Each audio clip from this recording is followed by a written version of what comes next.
Matt Engel, director of the Lone Star Project, a Democratic PAC. Thank you so much and welcome back to Eye on Politics. Happy to be here, Jack. So it looks like Congresswoman Jasmine Crockett is going to enter the Senate race officially on Monday. Do you agree with that? And if so, what is the impact on the Democratic primary?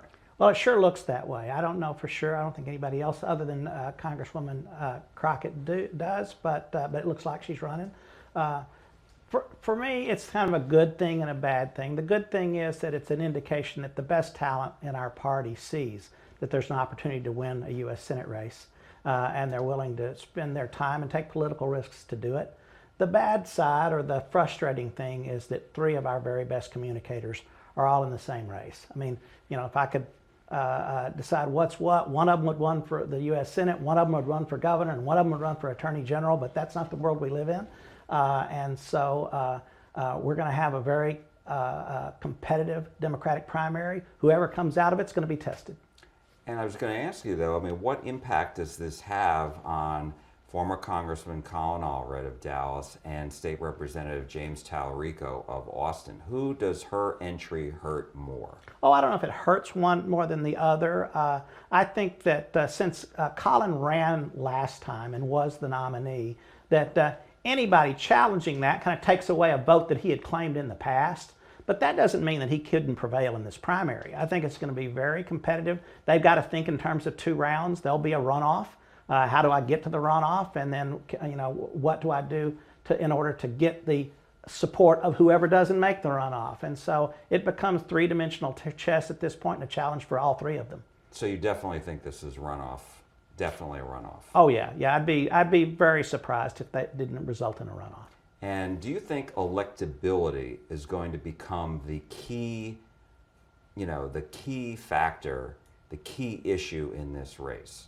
Because Congresswoman Crockett told me that, you know, for her to get into the race, she would have to have data that shows that she could win a general election, not by attracting Republicans, but by expanding the electorate.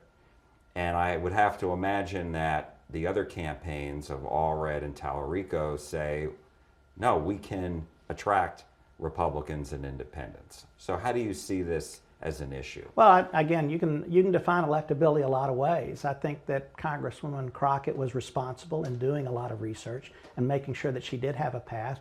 But there's always a little tension within the Democratic Party as to whether you can really raise or grow the electorate large enough in order to win with somebody who's maybe a little bit more progressive than others, or whether or not it's about building a coalition. The history, the track record is Democrats have won competitive races more often when we've been able to build a coalition, kind of run from the middle out. But there hasn't been a candidate in the past like Jasmine Crockett who really excites people and maybe can grow the electorate. We'll see. But I think electability, particularly for people who are really concerned about the direction that Republicans have taken the state, I think for those types of Democrats, electability is very important. But it's an uphill climb for any Democrat to run statewide in Texas, just because history has shown, you know, no Democrat has won statewide in more than 30 years. Oh, sure. I mean, Texas is the hardest game of political king of the hill in the country because Texas is a giant state. If you're on the top, even if you've maybe got more people down in the valley, to knock you off, they've all got to get together and charge it at the same time. If they charge you one at a time, you can push them back. And that's kind of where the Republicans are now.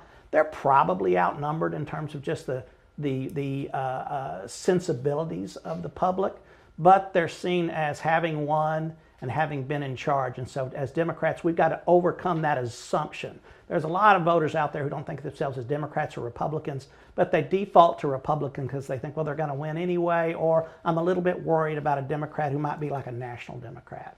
And so I think Texas Democrats have to really establish and take on the brand of being a Texas Democrat and make it clear that our party is really the one that's more available to regular folks out there who are trying to make their house payments, make their car payments, pay for their insurance, which are skyrocketing under more than a generation now of one-party Republican control. When you say Texas Democrat as opposed to a national Democrat, what do you mean by that? Well, I mean, somebody who talks about Texas and the things we have in Texas, somebody who knows that the energy industry is important here, somebody who knows that border security is important and it's also a big employer, somebody that understands that Texans really have a harder time in terms of wages and what they're paid. I mean, Texas workers are more underpaid than most places in the country. I think as Texas Democrats, we have a responsibility to talk directly to those people about the things that affect their lives. And I think voters are ready to hear that.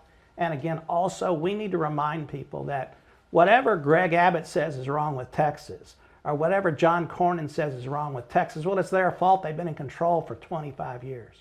But at the same time, people are moving to Texas. People are voting with their feet.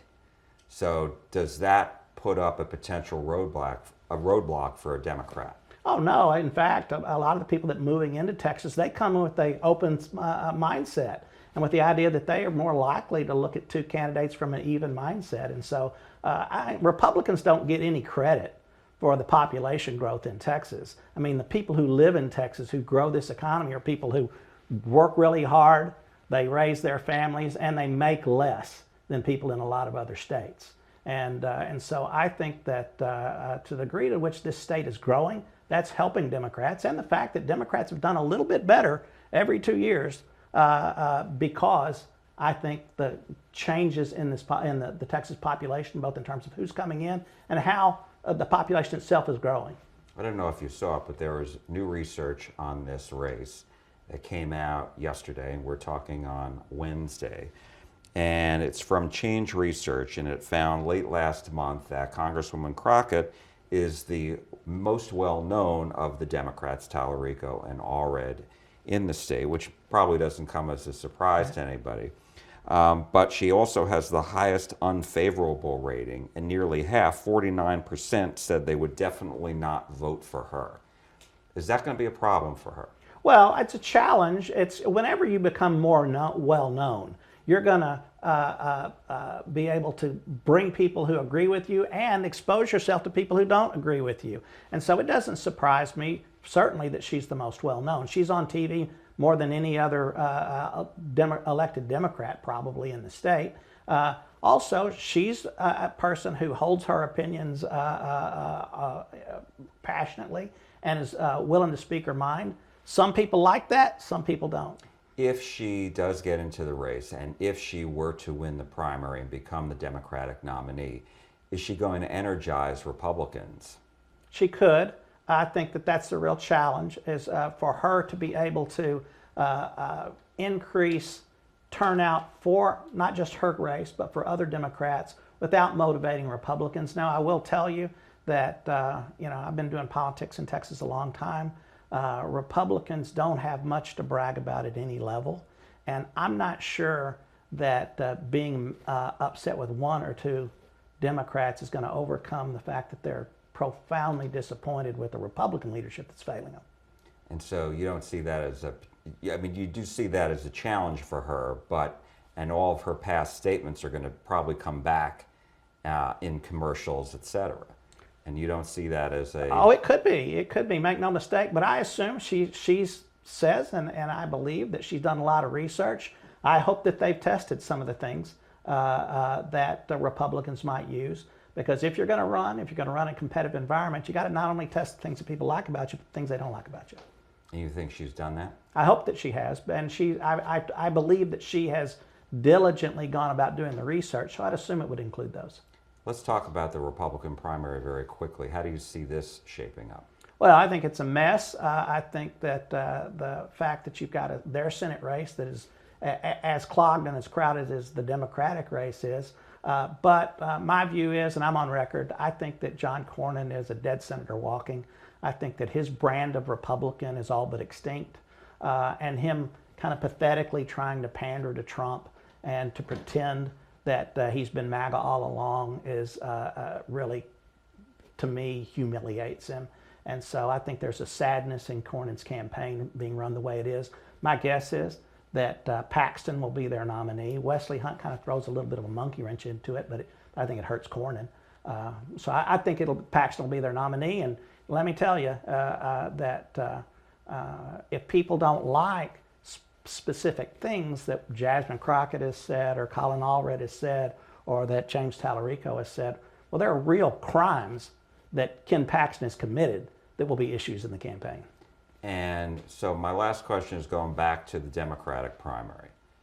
How do you see this shaping up? Who is going to make it? Do you think any two of them could make it? Is it really wide open? It could be any two, a combination of any two make it into a runoff? It could. I mean, right now it comes down to really old-fashioned who's been able to figure out the best strategy, who's been able to not only identify the people who are with them now, but the people they have a chance to get, and whether you can mobilize them in order to come in first or second.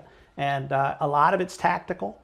Texas is a giant state, so you got to decide, where you're going to spend your money and where your vote's going to come from. So you got to think about it geographically. You got to think about it in terms of vote history. You got to think about it ethnically. All of those things. And so again, whoever comes out of this will be a tested candidate ready for a general election. Do you think it'll get nasty between the Democrats? It could be. Usually when anything's competitive, that you want to make sure that people know the things about your opponent that they might not like. But I don't know that it'll get personal, though. I doubt that it would get personal. Just maybe on their vote history. Yeah, it could be about vote history. It could be about difference of opinions on who's electable and who isn't.